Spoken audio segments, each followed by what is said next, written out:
Hey, welcome to the Maybe You're Like Me podcast with me, Mike Burns.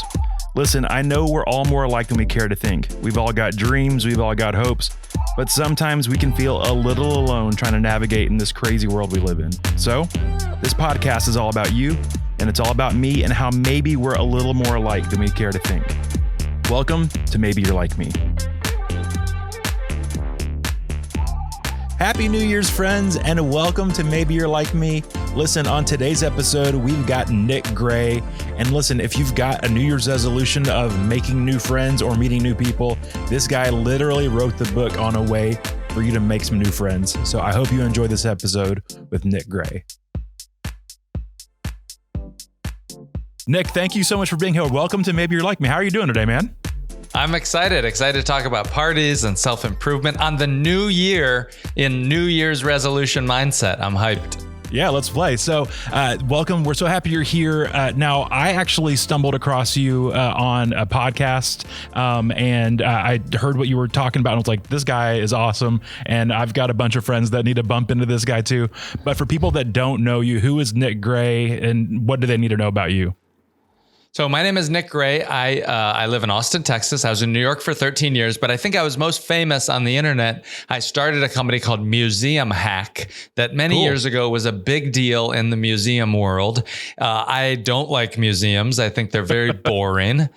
But I brought a new experience to them. I hired stand-up comedians and Broadway actors try to make them fun tour experiences. Yeah. And so that was my last company. That's awesome. And so when you go to a museum, let's just trail off for a second. All right, let's rabbit trail this. When you go to a museum, are you the guy that's reading all of the little note cards on the side? Or are you just trying to jet through it? So I actually have a strategy, which I should include this in the show notes. I'm very proud of how to visit a museum blog post and video. And the New York Times actually featured it. Here's what I think you should do. When you go to a museum, you need to walk the entire floor plan first. Don't read anything. Don't even look at the art. But just walk through and get an idea of where you are and where things are laid out and what catches your eye. Yeah. Then go to the cafe, have a cup of coffee or a glass of wine or something, and come up with your strategy, maybe a little snack. Plan your approach to the museum after you've walked it. That will give you time to go through it with intentionality and not get sidetracked, which I do because I have a short attention span, and not get sidetracked and spend all your time on this one thing that doesn't even matter. And you're like, dang, I missed all the stuff I want to see. Now it's time to go. It's actually genius. Yeah. I usually get there and then I realize halfway through that I'm sugar crashing and this is a bad day for me. So wait, that is real. That's called gallery fatigue. I haven't talked about this in forever. It's real. And visiting a museum, yes, it happens with the sugar crash because your brain is using so much energy and you're thinking and you're being quiet and you're on display and you're reading that, you have a crash. And so on my tours, I actually used to pass out pieces of candy. We'd stop and have little snacks, give people some orange juice to boost the blood sugar. That's all that genius. Stuff we're thinking about.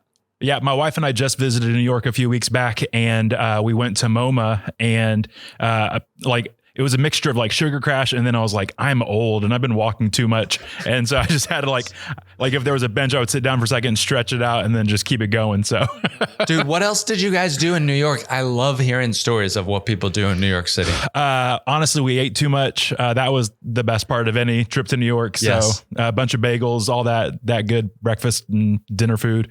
May I recommend for your next visit to New York City? Yes, please. Have you ever heard of this thing called Scott's Pizza Tour? No.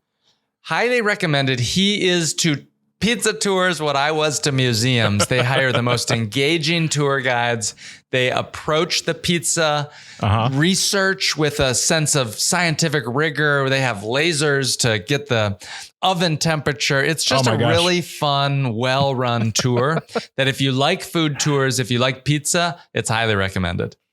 You had me at lasers, so I'm in. So that's fantastic. Great. All right. So so this podcast is called Maybe You're Like Me. And so if we're going to figure out who you are, I'm trying to figure out if people are maybe a little bit like me, maybe people are a little bit like you. And so if we're going to figure out who you are, people put out like a superficial version of themselves on the internet. And so like you got the filtered version of whoever you are. So if somebody if we're going to get past the filters, we got to start with the filters. So if they are following you on the internet, who is the Nick they're going to see on the internet there? All right. Now, I am curious. Do other people ever say this? But I can tell you that I consistently hear from people that I'm very much what they expected when they meet me. That's fantastic. Yes. Yeah. I'm just curious. Do any of your guests, does anybody else say that? I would say I hear it multiple times per year. Yeah, absolutely. So there's some people that they'll come on and they're like, yeah, there's absolutely like you're seeing my highlight reel. And then there's a few people that they're just the same person on the internet. If people ask me, I barely post. So enjoy a picture of my kid. What's your strategy there? You barely post, but you decided to have a podcast. That's like someone who's like never done drugs and then picks the hardest one. Listen, I understand the internet. I'm a millennial and, it's just like me personally, I don't know why, because like I've run social media for different companies and different places and different people. And so, but when it comes to my personal stuff, I'm like, meh. Fair. Because I've spent my whole day on the internet trying to figure out and post things for engaging stuff for everybody else. So by the end of the day, I'm like, I don't know if anybody wants to see me eating this pizza right now. So fair enough. Say no more. You're the same Nick that we would see online? So I'm very outgoing online. I think I post a lot on my Instagram stories. Yeah. I post on Twitter and I've been experimenting with a short form video, but here's the deal. I've been sharing my life online for over 26 years. Yeah. And I've been using the internet and publishing a blog and other stuff probably since 95 or 96. Oh, and as such, I've gotten comfortable in that space. Yeah. And I am quirky and I am weird online and I'm similarly quirky and weird in person. So that's fantastic. That's fun. All right. So the way that, again, I bumped into you is because you were on a podcast and you were talking about this amazing book you've written. And so if anybody hasn't heard about your book yet, give them like the cheat sheet on your book. I'm obsessed with this book, by the way. I think it is the number one book that can change your life. And I'm not just saying that, like, look at the Amazon reviews, right? Heard it here first. There's almost 300 reviews in my book. It's called The 2-Hour Cocktail Party. Awesome. It's available on Amazon and Audible, but here's what it's about. I'll tell the listeners, I'm not trying to keep any secrets. The book is about how to host a party that can help you make more friends and boost your career. That's fantastic. I believe that as we get older, we need more friends. We need community, and it's harder and harder to make new friends as we get older. I think the way to make friends and build that network is by hosting a simple happy hour, which, by the way, doesn't even need to include alcohol. Yeah. But I use that phrase cocktail party because it's an easy to understand social construct of a lightweight gathering. Yeah, absolutely.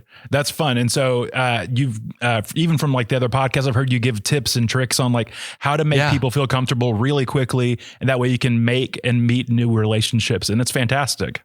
Thank you. Thank you very much. But would you be willing to host a 2-hour cocktail party? Could I try to convince you? Oh, wow. So we're on the convincing channel. Let's go. Pitch it. Great. So in the time it takes to watch a Netflix movie, you could connect with 15 to 20 people and build these relationships. I believe that in life, the biggest benefits come not from our close friends, but actually through the people who barely know us. They call those loose ties or weak connections. Yeah. I believe that by building up the network of acquaintances like that, you can find more incredible friends that can inspire and encourage you. You'll get invited to more things to fill up your social calendar. And if you're in business or you're curious, looking for a job or a career or something, it can help you as well in those areas because we find out about new jobs and new opportunities, not through our best friends, but through these acquaintances, these random people on LinkedIn, stuff like that. That's awesome. So something I like, and actually I've heard you talk about it before, and it's actually the way the podcast is structured is we have a couple rounds of questions, and these first round questions, I call them the first date round, because on a first date, you're not asking like the deep, like heart questions, but you're asking like something that anybody could answer, and it's just a good time. And so it's not the deepest things, but it's just kind of get to know you stuff. So this is like surface level things. And so, and one that I've actually heard you talk about on a podcast before is your question about breakfast. So let's just start the first date round with a question like that. So what is your go-to, your perfect breakfast? My perfect breakfast is spinach in olive oil, like sauteed, with eggs, 3 or 4 eggs with ghee or coconut oil and some salt. Definitely need to have salt. And if I'm being honest, I know I'm not supposed to eat gluten or stuff like that because I get like skin inflammation. I want some toast. I want some butter. I want some jelly, and I want some tea. And you know what? If we're getting dirty, I'm going to take a Diet Coke or a Coke Zero. Whoa. Calm down now. Calm it down. I know. Don't report me. Yeah, we're not going to turn you in yet, but that's a good breakfast. That's fantastic. That is like the most like intense, like partially healthy, partially decadent breakfast that I've ever heard. Mine's usually like, hey, I'm going to make a bowl of oatmeal, but that's good. A glorious breakfast there. Side note, have you ever added peanut butter to your oatmeal? I'm not a huge peanut butter guy. But what I do add that makes it fantastic is an ungodly amount of butter. So that's fantastic. Really? There. So yeah, Paula Deen styles. You add butter to your oatmeal. Now, have you ever done steel cut oats? No, I have not. So I'm sorry. I would like to try to convince you in something that could change your life. So I learned about steel cut oats, which have a higher or lower glycemic index. I don't know. Essentially, no one knows. They give you a longer level of energy throughout the day. They're more nutritionally dense, but they're a pain in the butt to cook. Yeah. Here's the hack. You can get one of these cheap Japanese rice cookers and set it out the night before. What? And it will cook in the morning so that you wake up, it starts like 2 hours before you wake up or whatever. Mm-hmm. And then you wake up to the smell of delicious steel cut oatmeal. And I would put raisins and cranberries and blueberries. And oh my God, it was like when I was on the oatmeal train, it was great. Congratulations. Yeah. But for me, if my perfect breakfast, yours was way healthier than mine will ever be. Mine is more like pancakes and yeah, all the gluten, just pick gluten, put it on a plate and I'll eat that. That sounds fantastic. But you're probably a little healthier than I. In Orlando area or Florida, have you ever been to a Waffle House? Oh, absolutely. Yeah. Love them. I love Waffle House as well. I love the hash browns there. Oh, that should have been my breakfast one. But look, here's why we do an icebreaker like this at a party. Yeah, absolutely. The icebreaker question, it needs to start easy. You need to start when there's no rapport. Yeah. When people don't know each other. And that question of what's one of your favorite things to eat for breakfast, it's not going vulnerable. It's not making people, when they're not ready to open up, breakfast is an easy one. It's quick to think of. There's no judgment, quick to answer. And I do that at the very beginning of my parties, simply to just get people talking. Yeah. Later, we'll do an advanced level icebreaker that helps add value to the room, and it will make your parties be remembered as something truly special. Yeah, absolutely. Yeah, I love just getting conversation started is the hardest part. Actually, the reason that I built this whole section into the podcast is because a long time ago I was thinking about writing a book called My Awkward Guide to Blank. And so the blank could be anything. It could be my awkward guide to coffee making, my awkward guide to breakfast, my awkward guide. And the only one that I ever even sat down and tried to even think of was my awkward guide to dating. And so on the first date, it's the same situation. You kind of got to start and find some common ground, find how maybe you're alike. And so on the first date, you're trying to figure out if maybe somebody's like me. And so that's the whole thought there. So I like that idea. Yeah. You ready for another first date question? I'm ready for another first date question. All right, here we go. If you could download a skill or a talent or ability into your brain, like the movie The Matrix, what are you picking? What are you going to do? Is this boring and too practical? I want to speak Spanish. I would like to. Yeah. Is that bad? Do you do languages? I know a little bit of Spanish. I know a little bit of enough languages to be dangerous. I'm in no way, shape, or form Jason Bourne, but I've got a few languages in my brain. Me and Duolingo hang out every now and again. So it's a good time. Yeah, so. I think that would be very nice and just practical. Recently, I went to Mexico City. Have you been to Mexico City? I have, but just the airport. So that's less fun. But I would like to recommend it. Yeah. To any listeners, I would like to recommend it. Where I live, I'm in Austin, Texas, and it's only a 2-hour flight from Austin, which is absolutely crazy. And it's a little piece. I don't want to say it's like being in Europe, but it was very different from Austin, and I loved it. So that would be my skill. What's your skill? You know, I was thinking about this one earlier, and like, there's a lot of things I would love to learn the language. I don't know why my brain always just like it flips to karate. It's probably because of the Matrix. Like, I know Kung Fu. But I was thinking like practically, if I could actually like a skill, and this is back to gluten, I would love to like be able to actually bake. My wife, like I can cook, but my wife can bake like crazy. But I have none of that ability. So like really good baking, that would be fantastic. Oh, does she ever do brownies? She does. So I love brownies. That sounds nice. Yeah. You know, like traditional French macarons. My wife used to make those. Wait, and those are like impossible. She is amazing. And so her and a friend started a business up and made macarons, and they sold 1 billion of them. And I was the lucky taste tester. It was a fantastic time for me. So yeah, that sounds like perfect. It was glorious. All right. One last question here. If you could, do you remember the movie Freaky Friday with Lindsay Lohan? Yeah. And why can't I think of the other lady's name? She's in a lot of things, but Freaky Friday. If you could Freaky Friday with anybody in the whole world, who are you going to brain switch with? I would love to brain switch with the guy who runs the TED conference. Ooh, okay. I think his name is Chris or something. Okay. And I would love to see what that is like, the behind the scenes, to know all those incredible people, just what that experience is like at the very top. Yeah. Because I love conferences myself. And wow, what an incredible thing. I think that would be really neat. Yeah, that's a lot of fun. My brain always goes to like, I love comedians. And so like, and I love things like Monty Python, or like any of the Pythons, or Martin Short, Steve Martin. Yes. Those guys that are just like next level geniuses. I'd love to like just take a peek inside what their brain is doing. Those guys are next level. So, and Steve Martin plays banjo. Do you know this? I did. Yeah, I do. Supposedly incredible. Steve Martin has a new book out, I think. Look, I'm doing promo for Steve Martin's book. But have you heard of this book? I had it on a list that I needed Standing Up? to. No, that was a great book. That was glorious. It's called Number One is Walking: My Life in the Movies and Other Diversions. It just came out a couple of weeks ago. I didn't know about that. It looks like I got myself a new read for the new year here. I think it might even be a graphic novel. What? Stephen Martin, get it together. That's fantastic. A little crazy, right? He has some involvement in the Metropolitan Museum of Art, which is where I like kind of worked or was involved with. And it's just, I think he's just great. So I love your choice, and I would love to hang out with you.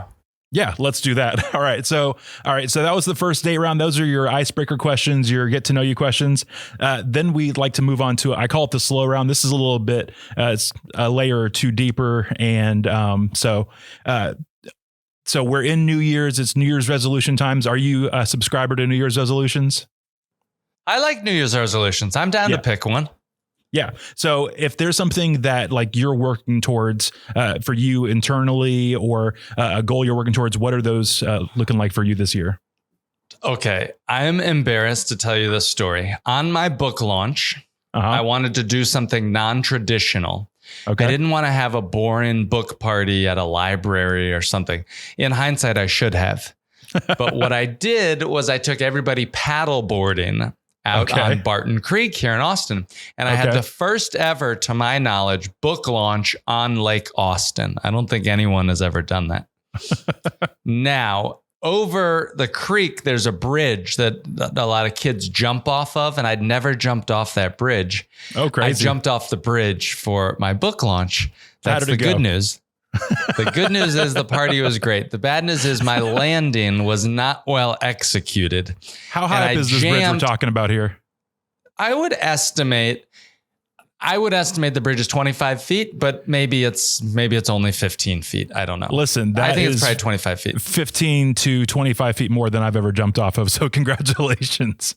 There's a very big bridge. I got to admit, I was terrified. Yeah, you should be. Anyhow, I jumped in. I landed down on my left arm a little weird, and I think I jammed the rotator cuff, which is a long way to say that I know for physical therapy that I should be doing some stretches and exercises to get that mobility back. Mm-hmm. And yet I haven't been able to bring myself to do that.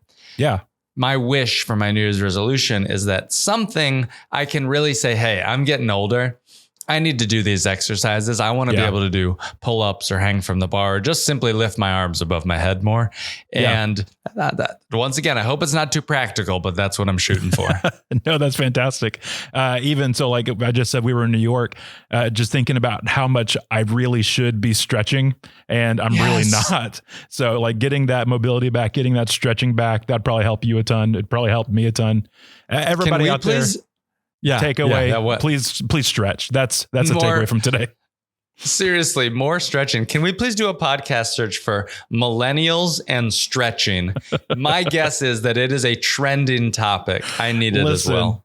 It's an audio yoga class. So yes, right arm over warrior one. I don't know what all the poses are, but it's probably huge. If not, I think we just found a new avenue, joint venture. You and I. We have a new podcast yoga merger. It's the combo you never knew you needed. Yeah. Stretching with Mike and Nick. So that sounds like something. So it sounds good. People are going to love it.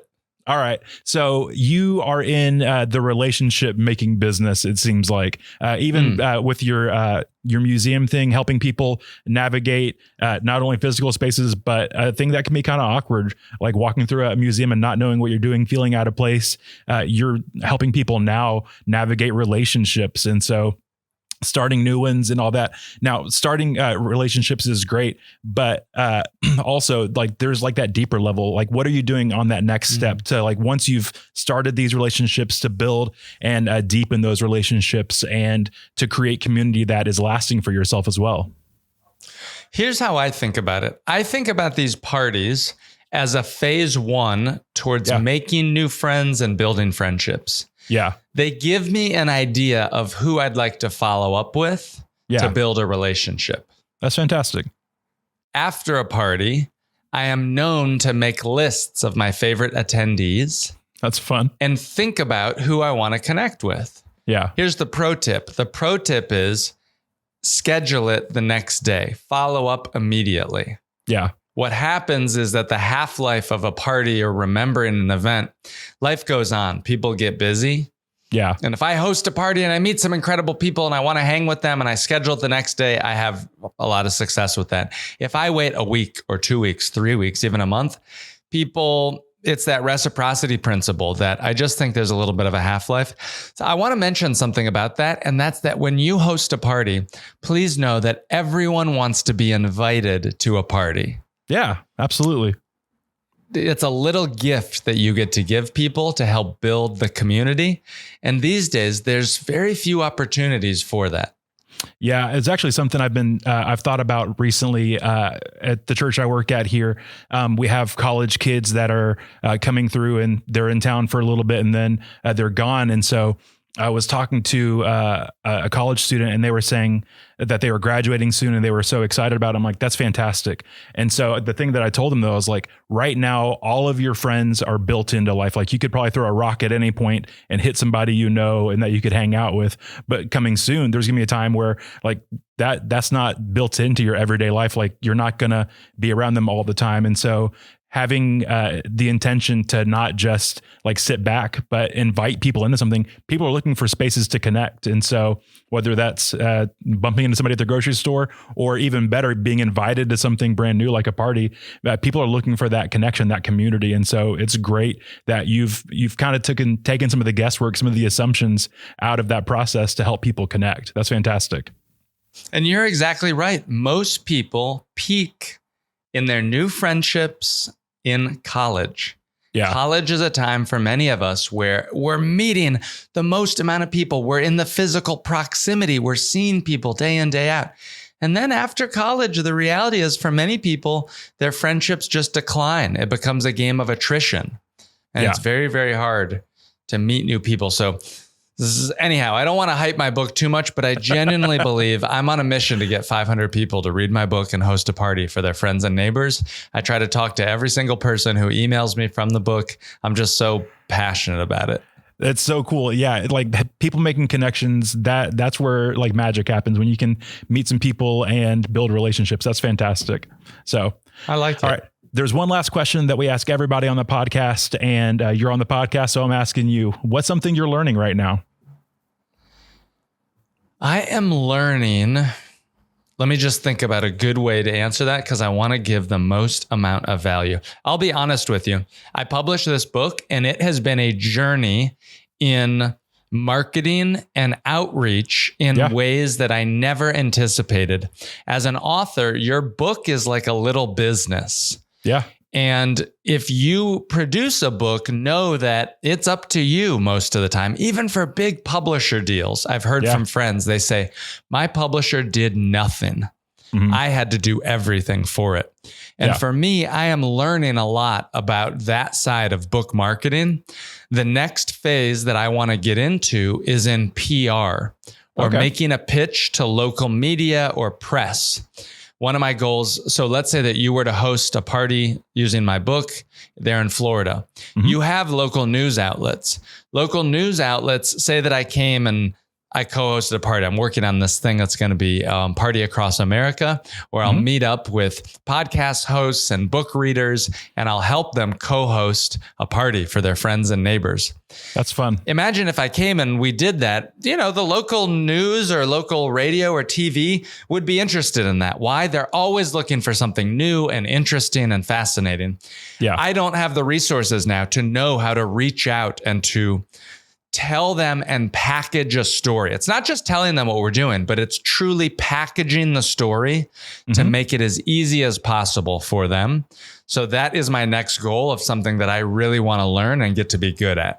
Yeah, absolutely. That's something that people don't talk about often enough, is when you're trying something new. Like, so even like, let's say with this podcast, I've never met you and I don't know how authors like to be reached out to. And so I've gotten online and I've slid into a bunch of people's DMs. And so that's how we met, is because I just trying to figure out. So like trying to figure out what's the proper and the appropriate way to contact an author or a business leader or a thought leader, and to see if they would want to be on a podcast like this. And so you were so kind to respond to this in the first place. But also it's fun that like just learning new things and learning new avenues. And so that's awesome that you're learning that, trying to figure out what's the next best step for you with this book and connecting with people. It's fantastic. That's my goal. I'm really passionate about trying to get people to host a party. And the reason is because I've seen how much of a difference it can make. Both in my life, I literally saw it firsthand. I launched my last company, a multi-million-dollar business, on the back of all the connections and creations that I had made through hosting parties. But then I've seen other people, over 200 people that have read my book, hosted their first party. And that has just been so nice. It's really the most rewarding work I've ever done. Absolutely. And the thing that you do that, like, this is something that like in my work that I think about a lot, is just helping take the assumption out of things for people. And so if you are like hosting a party, you might have a million questions on how to make this thing a success. And so you've taken all the guesswork out of it. And so from things like how to throw the party, what kind of music to play, what kind of drinks to have, or what kind of snacks to have, or what kind of snacks not to have. All my parties, I used to throw parties with a bunch of peanut butter crackers, and then everybody's mouths would be full of peanut butter and they couldn't talk. I'm just kidding. That's not even true at all. But like, there's things that you can do and things that would like really derail everything. And so if you're helping just take away all those assumptions, it helps people to enjoy it and have a great time together. So good job, man.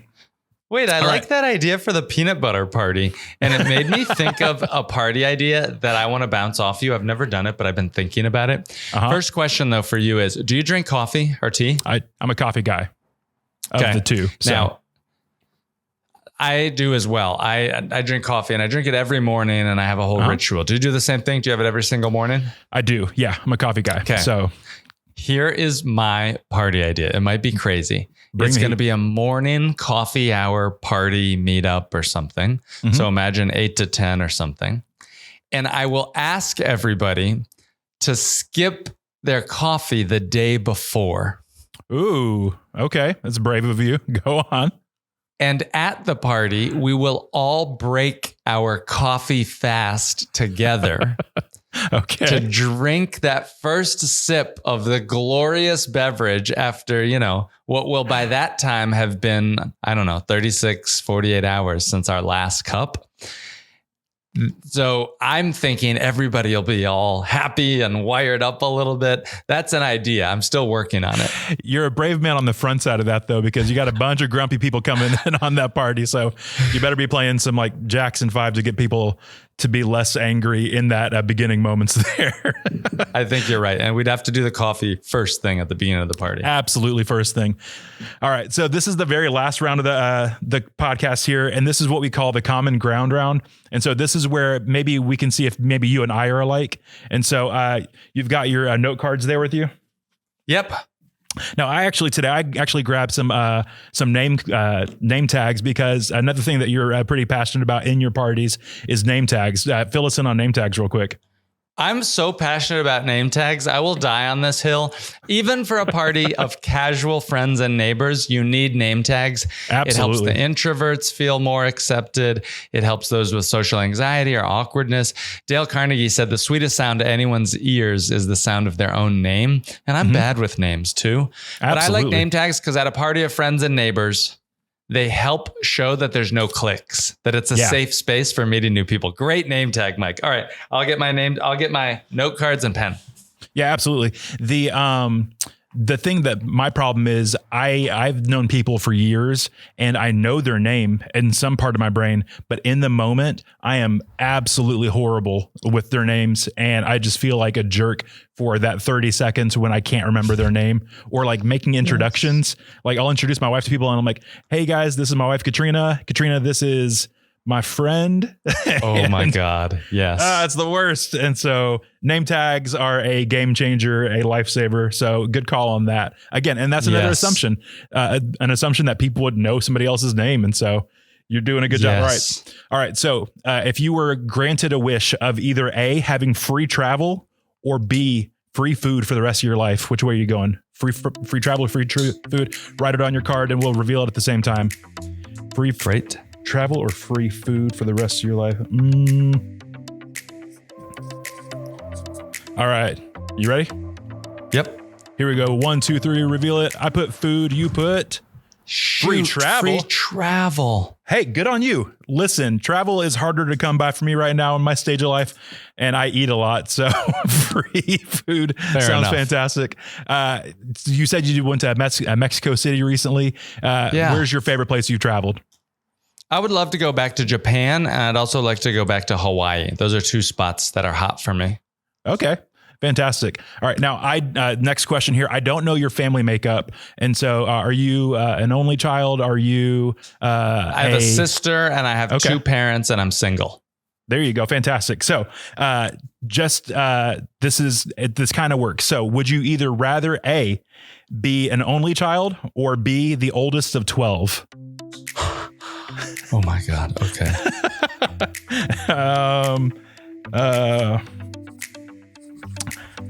All right. I got mine here.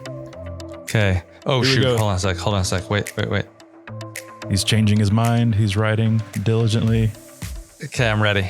Here we go. 3, 2, 1. I put oldest. You put, hey, look at us. Oldest of 12. That's good. Because can you imagine the holidays and the Thanksgiving and the Christmas? That would be a lot. Yeah, that would be intense. That's Brady Bunch Styles on cocaine or something. So yes.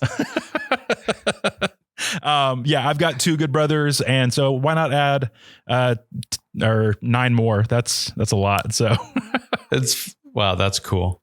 All right. This one's just a fun one. Would you rather for dessert have cookies or cake? Back to gluten again. That is who's sponsoring this podcast is Gluten. This one's easy for me. Oh, Sam. When you're ready. Okay. You're writing more than I am, so I think we got opposites on this one. Here we go. 3, 2, 1. I put cake. You put cookies. Cookies. Oh, okay. What's your favorite kind of cookie? All right. It's funny that you asked. I actually have in the freezer a little thing of these cookies that are sweetened with coconut sugar or something. And I'll let myself have 2 or 3 of them before bed occasionally. Probably is terrible for my sleep, but they're so dang delicious. I love cookies. Absolutely. It seems like your willpower is a lot better than mine because like if cookies are on, it's just game over. So those aren't lasting very long. Something else I love salty, crunchy things, pretzels, goldfish crackers, things like that. I love that stuff. So like, are you a grazer? Like if you got a bowl of chips or whatever on the counter, is that game over for you? Mike, I had to get rid of these Cheez-Its because I had a bucket of them, literally a bucket of them in my pantry that I had nicely set up. So it looked beautiful when friends came. I'd be like, look at my pantry. And that's also great for me to see. Oh, I'll have some Cheez-Its. Absolutely. And I was eating them all the time. Yep. And I was talking to somebody and he's like, you probably shouldn't have those in such a visible line of sight. I was like, I got to get rid of them. You're right. Mine, like there's like a dangerous, every now and again, I'll have animal crackers or like our kids will have animal crackers. Those are kryptonite, man. If there's like a bag of it's just game over. Just go ahead and like, it's gone. Don't even worry about it. If they made animal crackers that were salty, like I think I would destroy those. I would eat a lot.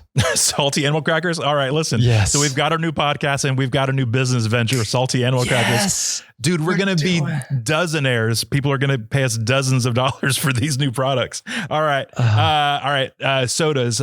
You said you like some soda every now and again. Are you going Coke or Pepsi? We're going, you can go diet if you want to, but here we go. I've got mine on lock. And actually, this is kind of here we go. 3, 2, 1. I went Coke. You went Coke as well. Look at you. That's actually like kind of a half truth for me though, because I would much rather have a Dr. Pepper though. And you in Texas are living in the heart of Dr. Pepper land there. So I've been to the Dr. Pepper Museum actually in Waco, Texas. Yeah. Really? That's cool. Yeah. Isn't that wild? Yeah. So my parents lived in the Dallas-Fort Worth area for a while and we went and visited, we did all the Magnolia stuff. And then right down the street there is the Dr. Pepper Museum. So we, and they still they have like the old fountain style that you can still make Dr. Pepper the old way, which was fun. So I did that too. You'd rather go Coke? You said you're a Coke Zero fan? I'd go Coke. I drink Coke Zero. It's my little indulgence. I like it a lot. Yeah, live it up. All right, one last one. And this is a New Year's resolution time. And so people are trying to get into better shape. If you had to pick your poison on working out, are you going to go jogging or swimming? Okay. Or neither? No. We got to pick one. Okay, I'm ready. All right, here we go. 1, 2, 3. I went jogging. You went swimming. Good on you. Are you a good swimmer? I love swimming and I love being in water. I'm not necessarily good, but being in water for me feels like a reset, and jogging just feels like it works. I don't know. Yeah, the thing I enjoy about a good jog is like if I can put on a podcast or a good audiobook. Do you know any good audiobooks by any up and coming authors? Maybe about like social interactions? Wait, you got to check out my audiobook called The 2-Hour Cocktail Party. Sounds fantastic. Did you know that there is audio earphone waterproof things that swimmers listen to actually? I did not know that. Similar to crank through their audiobooks and podcasts when they're doing laps. That's fantastic. And that we'll go ahead and plug that too. And if that's not a real thing, that's another business for us. We're just making money hand over fist right now. All right. Nick, thank you so much for being here. Now, there's people out there listening to this that maybe this is the first time that they've got to interact with you or hear from you. If they wanted to follow along, like obviously, please go to your local bookstore and pick up 2-Hour Cocktail Party. It's changing the game all over the world right now. But if they wanted to follow you, maybe follow you on Instagram or your website, or where's a great place for people to get to know you a little better? I am very proud of my Instagram stories, which I did a great one from last night. My name on Instagram is Nick Gray News, NickGray News, News. And then I also have a cool blog with this Friends newsletter I send out monthly, and that's at nickgraynews.com. That's and fantastic. the name of my book, it's called The 2-Hour Cocktail Party, How to Build Big Relationships with Small Gatherings. If you accept my party challenge at the end of chapter 1, please send me an email. I'll send you some bonus resources, or I'll even send you a PDF of an executive summary, exactly how to host a party, or 13 things you can do for your next party to make it a success. I love hearing from people that are talking about parties. Yeah, I love it. And it's just good to let people get connected. And Nick, thank you so much for being here. You are the man. And yeah, go out, pick up the book, follow him on Instagram, and let's get connected. And happy New Year, everybody. Thank you. Happy New Year, everybody. Thanks for listening. More parties in 2023. Oh yeah, let's go.